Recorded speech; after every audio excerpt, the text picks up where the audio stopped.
నిజామాబాద్ జిల్లాలో పర్యటిస్తున్నారు సీఎం రేవంత్ రెడ్డి. పలు అభివృద్ధి పనులకి రేవంత్ శంకుస్థాపన చేశారు. కాంగ్రెస్ కార్పొరేటర్ అభ్యర్థులతో సీఎం సమావేశమై ప్రచార వ్యూహాలపై దిశానిర్దేశం చేశారు. ఆ తర్వాత డిచ్పల్లి మండలం బద్దీపూర్లో ఏర్పాటు చేసిన బహిరంగ సభలో పాల్గొన్నారు సీఎం. ప్రస్తుతం నిజామాబాద్ సభలో సీఎం రేవంత్ మాట్లాడుతున్నారు. లైవ్ లో చూద్దాం. అధికారంలోకి తీసుకొచ్చినాం.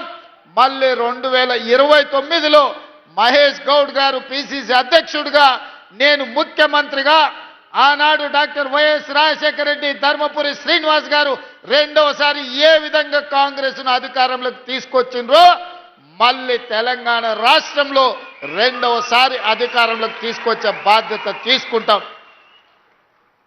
నేను పిసిసి అధ్యక్షుడు కాకముందు ఈడ రైతుల సమస్యల మీద నన్ను ఆహ్వానించి ఇక్కడ ఒక కార్యక్రమాన్ని ఏర్పాటు చేసింది. దారెంబట వేలాది మంది రోడ్ల మీదకి వచ్చి స్వాగతం పలుకుతే మధ్యాహ్నం 12కి రావాల్సిన నేను సాయంత్రం 5 గంటలకు సమావేశానికి వచ్చిన వేలాది మంది రైతులు ఆనాడు నిలబడి మీరందరూ ఆశీర్వదించారు కాబట్టి ఆ తర్వాత కాంగ్రెస్ పార్టీ అధ్యక్షుడిగా నాకు బాధ్యత ఇచ్చింది కాంగ్రెస్ పార్టీ.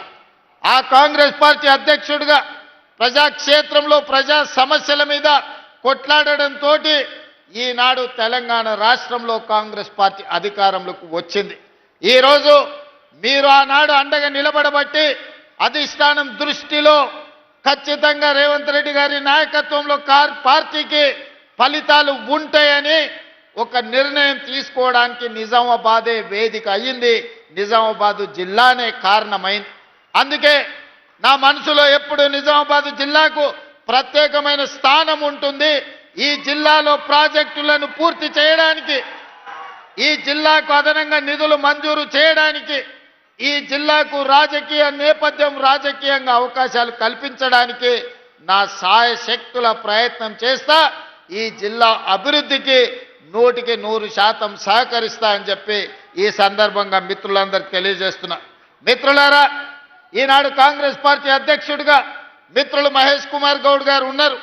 వారు భూపతి రెడ్డి గారు నాకు చేసిన విజ్ఞప్తి మేరకు, పెద్దలు సుదర్శన్ రెడ్డి గారి సూచన మేరకు ఈ నిజామాబాద్ యూనివర్సిటీకి ఇంజనీరింగ్ కాలేజ్ కానీ, అగ్రికల్చర్ కాలేజ్ కానీ, ఇతర ఇంటిగ్రేటెడ్ స్కూల్స్ కానీ 600 కోట్ల రూపాయల రోడ్లతో ఈనాడు అభివృద్ధి కార్యక్రమాలు చేసుకున్నాం.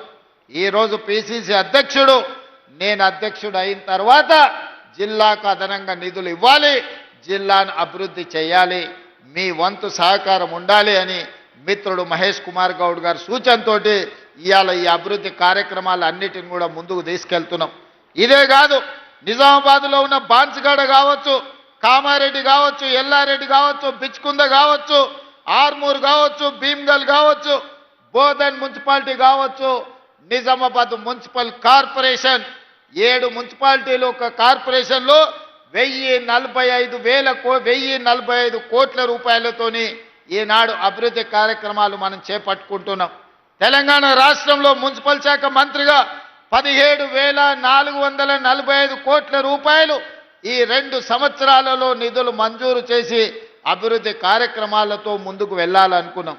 కానీ చాలా దగ్గరలో 99% రాష్ట్రంలో బీఆర్ఎస్ వాళ్ళే మున్సిపల్లో కౌన్సిలర్లు, కార్పొరేటర్లు, చైర్మన్లు, మేయర్లుగా ఉండడంతో మనం నిధులు ఇచ్చినా అభివృద్ధి కార్యక్రమాలు ముందుకు సాగలేదు. ఈరోజు మనం నిధులు మంజూరు చేసినా ఈ ప్రభుత్వానికి ఎక్కడ పేరు వస్తుందో, ముఖ్యమంత్రే కాదు మున్సిపల్ మంత్రి కూడా రేవంత్ రెడ్డి ఉన్నాడు. ఈ అభివృద్ధి జరిగితే కాంగ్రెస్ పార్టీకి మంచి పేరు వస్తుందని చెప్పి బీఆర్ఎస్ నాయకులు అభివృద్ధిని అడ్డుకున్నారు. ఇవాళ మీకు అందరికీ ఒక మంచి అవకాశం వచ్చింది. 10 ఏళ్ళు బీఆర్ఎస్కి ఇచ్చిండ్రు, 12 ఏళ్ళు బీజేపీకి ఇచ్చిండ్రు. ఈ ప్రాంతంలో 2 సార్లు ధర్మపురి అరవింద్ను పార్లమెంటుకి గెలిపించారు. ఇవాళ మళ్ళీ మోడీ మంత్రం చదువుతున్నాడు ధర్మపురి అరవింద్ గారు. నేను అడుగుతున్నా, అయ్యా గల్లీలో కౌన్సిలర్ కావాలంటే, గల్లీలో మోరీది ఇయ్యాలంటే మేము ఢిల్లీకి వెళ్ళి మోడీని అడగాలనా? ధర్మపురి అరవింద్ గారు మీరే పార్లమెంట్ సభ్యులు కదా, ఈ 7 ఏళ్లలో నువ్వు ఏమి తీసుకొచ్చినావో లెక్క చెప్పు. మిమ్మల్ని 2 సార్లు ఎంపీగా గెలిపిస్తే మోడీ గారి దగ్గర నీకు చాలా పరపతి ఉందంటావు కదా, మరి మోడీ గారి దగ్గర పరపతి ఉంటే ఎందుకు మీరు స్మార్ట్ సిటీ కింద నిజామాబాద్ను తీసుకురాలేకపోయినరు? 95 సంవత్సరాల మున్సిపాలిటీకి ఒక స్మార్ట్ సిటీగా మీరు మోడీ దగ్గర సాధించలేకపోయినారు, మీ పరపతి ఉపయోగపడలేదంటే మళ్ళీ కార్పొరేటర్లుగా బీజేపీ వాళ్ళని ఎందుకు గెలిపించాలి అని చెప్పి ఈరోజు ధర్మపురి అరవింద్ గారిని నేను అడుగుతున్నా. ఇవాళ మీరే ప్రభుత్వం, మీరే ప్రధానమంత్రి, మీరే పార్లమెంట్ సభ్యులు, మీ సోదరుడు బండి సంజయ్ కేంద్ర మంత్రి, మీ నాయకుడు కిషన్ రెడ్డి గారు కేంద్ర మంత్రి. ఎందుకు తెలంగాణకు నిధులు తీసుకురాలే? ఎందుకు నిజామాబాద్లో ఉండే ఎయిర్పోర్టు ఈ రోజు వరకు మంజూరు జరగలేదు? ఇవాళ హైదరాబాద్లో మెట్రో విస్తరణకు ₹1 తీసుకురాలేదు. మూసి ప్రక్షాళనకు మీ 10 పైసలు తీసుకురాలే. రీజనల్ రింగ్ రోడ్డు గురించి చర్చనే లేదు. ఇవాళ నిజామాబాద్ ఔటర్ రింగ్ రోడ్డు గురించి కేంద్రం నిధులు తెస్తా అంటే మేము ఎవరమైనా వద్దన్నమా? ఏమి తీసుకొచ్చిండ్రని, ఏమి ఇచ్చిండ్రని, ఏమి తెచ్చిండ్రని ఇవాళ మీరు ఓట్లు అడుగుతున్నారు, ఇవాళ ప్రజల దగ్గరకు వస్తున్నారని నేను అడగదలుచుకున్న ధర్మపురి అరవింద్ గారిని. ఇవాళ మీ వల్ల ఏమి ప్రయోజనం లేదు. 3 సార్లు మోడీ ప్రధానమంత్రి అయినా నిజామాబాద్ స్మార్ట్ సిటీ కాలేదు అని అంటే మీకు ఇచ్చే ఉద్దేశమే లేదు. నిజామాబాద్ ప్రజల ఓట్లు కావాలి కానీ నిజామాబాద్ అభివృద్ధికి నిధులు తెచ్చే ఉద్దేశమే మీకు లేదు. పాపం ధర్మపురి అరవింద్ గారు ఇప్పుడు కాదు అప్పుడు కేసీఆర్, కేటీఆర్, హరీష్ను జైల్లో పెట్టాలి, చిప్పకూడు దింపించాలని మాట్లాడుతుంటాడు. మరి కాళేశ్వరం 1,00,000 కోట్లు దిగమింగిండ్రు. మోడీ గారు వచ్చినప్పుడు, అమిత్ షా గారు వచ్చినప్పుడు కాళేశ్వరం కేసీఆర్ గారు ఏటీఎంగా మార్చుకున్నాడు. మాకు అవకాశం ఇవ్వండి, 48 గంటల్లో సిబిఐకి ఇస్తే జైల్లో పెడతామని కిషన్ రెడ్డి గారు అన్నారు.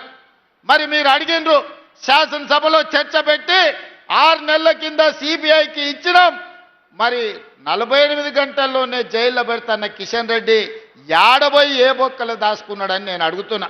ఎందుకు కాళేశ్వరంలో 1,00,000 కోట్లు మింగిన కేసీఆర్, హరీష్ను బీజేపీ వాళ్ళు మరి బొక్కలేయకుండా చెర్లపల్లి జైల్లో పెట్టి చిప్పకూడు పెట్టకుంటే ఎవరు కాపాడుతున్నారు? ఇవాళ కేటీఆర్ను జైల్లో పెట్టాలని అరవింద్ గారు అంటున్నారు. అందుకే ఫార్ములా రేస్ కేసు కట్టి అరెస్టులు చేయమని కేంద్ర ప్రభుత్వానికి పంపిస్తే ఆ ఫైలు మోడీ గారి ఆఫీసులో మూలకు అడ్డది. మరి ధర్మపురి అరవింద్ గారికి బాధ్యత లేదా? ఎందుకు అరవింద్ గారు మాట్లాడతలేరు? ఈ వేదిక మీద నుంచి ధర్మపురి అరవింద్ గారిని నేను ప్రశ్నిస్తున్నా. మీ కిషన్ రెడ్డి గారు ఏ రకంగా కేసీఆర్ని కాపాడుతున్నాడో మీకు కనిపిస్తలేదా? మీరు వెళ్ళి నరేంద్ర మోడీ గారితో మాట్లాడి 1,00,000 కోట్లు పెట్టి కట్టిన కాళేశ్వరం 3 ఏళ్లలోనే కూలేశ్వరం అయిపోయింది. ఇవాళ కూలిపోయింది. 1,00,000 కోట్లు గోదావరి పాలైనాయి. మీరు ఎందుకు ఆ కేసును ముందుకు కొనసాగిస్తలేరు? అదే ఈ ప్రాంతంలో ఎస్ఆర్ఎస్పీని శ్రీరామ్ సాగర్ని కాంగ్రెస్ పార్టీ పండిత్ జవహర్లాల్ నెహ్రూ కట్టారు. ఇవాళ నిజామాబాద్ జిల్లాలో చెరుకు బండినా, వరి బండినా, పసుపు బండినా, సోయాబీన్ బండినా నిజామాబాద్లో పంటలు పండుతున్నాయి. రైతులు ఈరోజు ఆత్మ గౌరవంతో తలెత్తుకొని తిరుగుతున్నారంటే కాంగ్రెస్ పార్టీ కట్టిన ప్రాజెక్టులే కదా. మేం కట్టిన ప్రాజెక్టులు ఎట్లున్నాయి, బీఆర్ఎస్ వాళ్ళు కట్టిన కూలేశ్వరం ఎట్లుందో ఒక్కసారి చూడండి. గోదావరి జలాలను అడ్డం పెట్టుకొని తెలంగాణను కొల్లగొన్న కేసీఆర్, హరీష్, కేటీఆర్ను ఎన్నడు అరెస్టు చేస్తారో మీరు చెప్పాల్సిందిగా నేను ఈరోజు అడుగుతున్నా. అందుకే ధర్మపురి అరవింద్ గారికి పరపతి లేదు. మోడీ దగ్గర ఈనాడు ఆయన మాట చెల్లుబాటు కాదు. కాబట్టి పార్లమెంట్లో ఆయన ఉన్నాడు.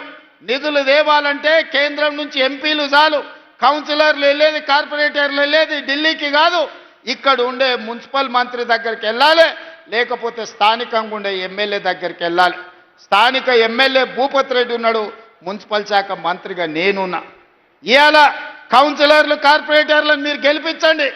నిధులు ఇచ్చే బాధ్యత నాది, నిజామాబాద్ను అభివృద్ధి చేసే బాధ్యత నాది, నిజామాబాద్కి ఔటర్ రింగ్ రోడ్ ఇచ్చే బాధ్యత నాది. మంచి ప్రాజెక్టును పూర్తి చేసి భూపత్ రెడ్డి అడిగిన ఇరిగేషన్ ప్రాజెక్టులను పూర్తి చేసి నిధులు ఇచ్చి నిజామాబాద్ను అభివృద్ధి చేసే బాధ్యత మరి అందుకే ఇవాళ ఇక్కడికి వచ్చిన మా యువకులను అడుగుతున్నా, మీరు గాడిదకు గడ్డేసి మీరు ఆవుకు పాలు పిండుతామంటే సాధ్యమా? మీరు ఆ బీఆర్ఎస్, బీజేపీలకు ఓట్లేసి కాంగ్రెస్ పార్టీలను అభివృద్ధి చేయమంటే నేను నిధులు ఇవ్వాలన్నా మేయర్ మనోడు ఉండాలి కదా, కార్పొరేటర్ మనోడు ఉండాలి కదా, కౌన్సిలర్లు మనోళ్ళు ఉండాలి కదా. అడగండి అమ్మాయినా అన్నం పెట్టదు అంటారు. రేపు ఎమ్మెల్యేతోనో మంత్రులతోనో సహకారం తీసుకొని పనులు చెయ్యాలి అని అంటే స్థానికంగా మనోడై ఉండాలి. వెనకటికే పెద్దలు చెప్పారు, మట్టికి పోయినా ఇంటోడు పోవాలని. మరి మన బస్తీ మన కాలనీల అభివృద్ధి జరగాలి అంటే మనోడు కార్పొరేటర్ గెలిచి ఉండాలి. అందుకే చాలా సంవత్సరాల తర్వాత మంచి అవకాశం నిజామాబాద్కు వచ్చింది. ఈ బంగారం లాంటి అవకాశాన్ని జారవిడ్చుకోకండి. ఈరోజు పిసిసి అధ్యక్షుడిగా మహేష్ కుమార్ గౌడ్ గారు ఉన్నారు, రాష్ట్ర ప్రభుత్వ సలహాదారులుగా సుదర్శన్ రెడ్డి గారు ఉన్నారు, అదేవిధంగా షబ్బీర్ అలీ గారు, వీళ్ళందరూ కూడా ప్రభుత్వంలో కీలకమైన బాధ్యతలు పోషిస్తున్నారు. సరాసరి వాళ్ళు ముఖ్యమంత్రి దగ్గరకు వచ్చి ఏమైనా అడగగలిగి నిధులు మంజూరు చేయించుకునే పరిస్థితి వాళ్ళ చేతుల్లో ఉంది. కాబట్టి ఈరోజు నిజామాబాదులో కాంగ్రెస్ పార్టీ జెండా ఎగరాలి. అదేవిధంగా మిత్రులారా, నిన్న బీజేపీ అధ్యక్షుడు రామచంద్రరావు గారు మాట్లాడుతూ ఈయన రేవంత్ రెడ్డి కాదు రేవంతుద్దీన్ అని చెప్పి నన్ను ముస్లిం పేరు మీద పిలిచిండు. సంతోషం. 100 సంవత్సరాల క్రితం బ్రిటిష్ వాళ్ళు ఉన్నప్పుడు బీసీ కులగణన చేశారు. 100 ఏళ్ల వరకు బీసీల లెక్కలు ఎప్పుడు ఈ దేశంలో చేయలే, ఏ రాష్ట్రంలో చేయలే. మహేష్ గౌడ్ గారు నేను అందరం అయిన తర్వాత బీసీ కులగణన చేయాల్సిందని 100 సంవత్సరాల సమస్యకు తెలంగాణ రాష్ట్రమే మొట్టమొదటిసారి మీకు socio economic education employment and political cost సర్వేను మేము పూర్తి చేసినాడు. ఆనాడు మేము అధికారికంగా లెక్కలు ప్రకటించినప్పుడు మా మిత్రుడు మహేష్ గౌడ్ గారు ఒక మాట అన్నాడు, అయ్యా ఆయన పేరుకే రేవంత్ రెడ్డి కానీ ఇవాళ వారిని రేవంత్ గౌడు అని నేను అంటున్నా. ఈరోజు ఎంతో గొప్ప పని చేసిండు మా బలైన వర్గాల లెక్కలు తీసే అని మా మహేష్ గౌడ్ గారు ఆనాడు నన్ను రేవంత్ గౌడ్ అన్నాడు.